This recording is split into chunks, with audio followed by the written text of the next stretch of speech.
Shalom, shalom, shalom. Selamat pagi, terpujilah Tuhan. Di pagi yang cerah ini kita patut bersyukur sebab dalam anugerahnya yang besar, Dia telah memberikan kita satu hari lagi, tepat di hari Kamis, tanggal 15 April tahun 2021. Sebagaimana Tuhan telah memberkati tidur nyenyak kita sepanjang malam ini, maka kita percaya bahwa sepanjang hari ini sampai terbenamnya matahari, di tanggal 15 April ini Tuhan akan terus menyatakan kuasa namanya sebagai Allah yang menyertai, Allah yang melindungi, dan Allah yang pasti akan memberkati kita. Amin.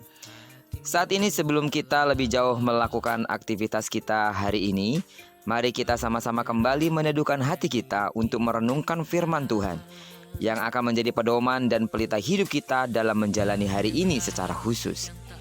Dan perenungan kita akan tetap kita ambil dari pembacaan 40 hari bersama kitab Keluaran. Hari ini kita telah masuk di hari yang ke-24 dan itu artinya kita akan membaca kitab Keluaran pasalnya yang ke-24 ayat yang pertama sampai dengan ayat yang ke-18. Saya percaya jika saudara terus setia mengikuti pembacaan Alkitab satu hari satu pasal ini, Anda akan semakin memahami dan mengenal Allah dengan benar. Dan terlebih dalam pasal hari ini, saudara baca dengan seksama sehingga saudara dapat mengikuti apa yang saya akan jelaskan dari perenungan kita hari ini. Baiklah, sebagai pengantar renungan kita hari ini, saya akan coba bacakan untuk kita ayatnya yang ke-7 sampai dengan ayatnya yang ke-8. Diambilnyalah kitab perjanjian itu, lalu dibacakannya dengan didengar oleh bangsa itu, dan mereka berkata, segala firman Tuhan akan kami lakukan dan akan kami dengarkan. Kemudian Musa mengambil darah itu dan menyiramkannya pada bangsa itu serta berkata, inilah darah perjanjian yang diadakan Tuhan dengan kamu berdasarkan segala firman ini. Saudara, sidang jemaat yang terkasih di dalam nama Yesus, di dalam perjanjian lama, kata perjanjian ini sangatlah penting. Karena ini menandakan keseriusan Tuhan mengikat perjanjian dengan bangsa Israel. Kesungguhan Tuhan bersedia menjadi Allahnya dan bangsa Israel menjadi umat pilihan Tuhan dengan diadakannya upacara pengikat perjanjian.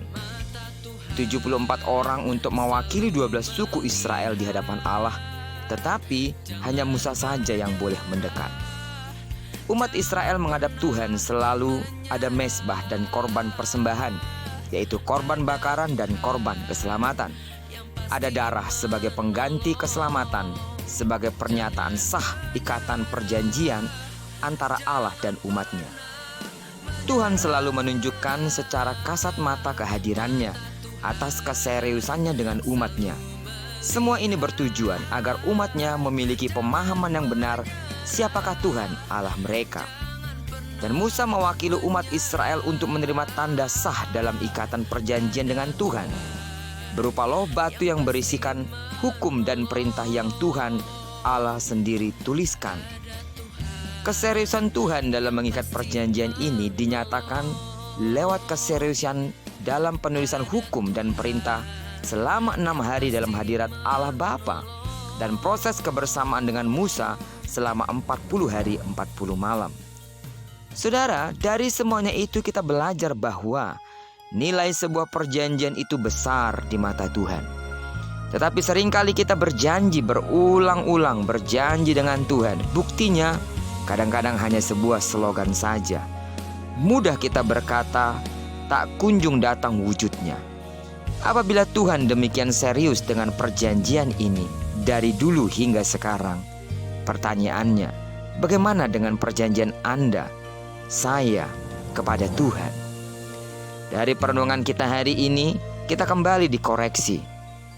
Mari kita bersama-sama belajar menghargai setiap perjanjian, baik kepada sesama manusia. Contoh adalah ikatan janji nikah, janji dengan rekan kerja, janji pada anak-anak di rumah, dan janji terhadap siapapun. Terlebih ketika kita berjanji dengan Tuhan. Terpujilah nama Tuhan. Diberkatilah kita lewat perenungan kita hari ini. Saya percaya renungan ini akan membuat kita semakin memahami bahwa apa saja yang sudah kita janjikan dengan Tuhan, sekali lagi genapilah itu dan jangan pernah menunda waktunya. Diberkatilah kita sepanjang hari ini. Apapun yang dikerjakan tangan kanan dan tangan kirimu akan dibuatnya berhasil sesuai dengan janjinya. Kemanapun kaki kanan kaki kiri kita melangkah, di sana kemuliaan Tuhan akan dinyatakan. Dan diberkatilah kita bersama dengan orang-orang kita kasihi, bersama dengan orang-orang yang kita cintai sepanjang hari ini sampai Maranatha.